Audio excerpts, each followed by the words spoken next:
రాహిత్యంగా వ్యవహరిస్తూ ఉంది.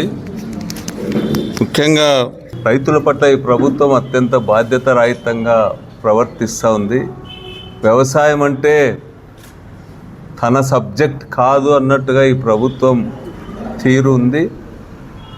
రైతుల్ని పూర్తిగా ప్రకృతి దయాదాక్షిణ్యాలకి లేకపోతే మార్కెట్ శక్తుల దయాదాక్షిణ్యాలకు వదిలేసి ఈ ప్రభుత్వం ఇతర కార్యక్రమాలపైన మొగ్గు చూపుతూ ఉంది.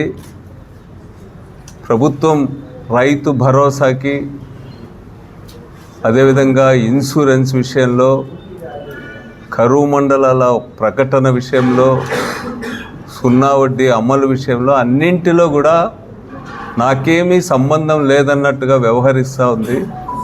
పైగా ఇన్సూరెన్స్ ప్రీమియం రైతులే కట్టుకోవాలా, రైతులకు స్వేచ్ఛ ఇస్తూ ఉన్నాం, రైతులకు స్వతంత్రం ఇస్తున్నాం అనే పేరు మీద లక్షల మంది రైతులు ఈరోజు ఇన్సూరెన్సు పరిధి నుండి బయటికి పోయేటువంటి పరిస్థితి వచ్చింది.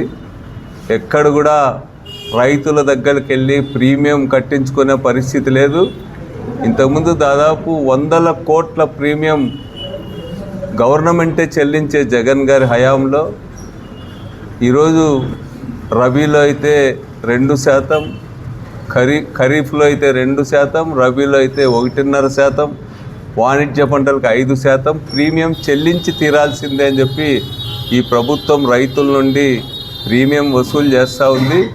దీనికి తోడు ఎక్కడ కూడా రైతులకు మద్దతు ధర కల్పించడానికి ఈరోజు ఎలాంటి భరోసా ఇవ్వడం లేదు ఈ ప్రభుత్వం. అదేవిధంగా రైతుల నుండి ఈ కొనుగోలు విషయంలో కానీ, ప్రకృతి వైపరీత్యాలు సంభవించినప్పుడు కానీ, ధరల స్థిరీకరణ నిధి కానీ, లేకపోతే ప్రకృతి వైపరీత్యాల నిధి కానీ ఈసారి ఈ ప్రభుత్వం కేటాయించలేదు. అందుకనే పూర్తిగా ప్రభుత్వం బాధ్యతల నుంచి వైదొలిగిందనేటువంటిది స్పష్టంగా అర్థమవుతుంది. అందుకనే రైతు సమస్యలపైన నిలదీయడానికే ఈ నెల 13వ తేదీ జరిగేటువంటి ధర్నాకు పార్టీ యావత్తు కూడా కదిలి రావాల్సిందిగా కోరుతా ఉన్నా.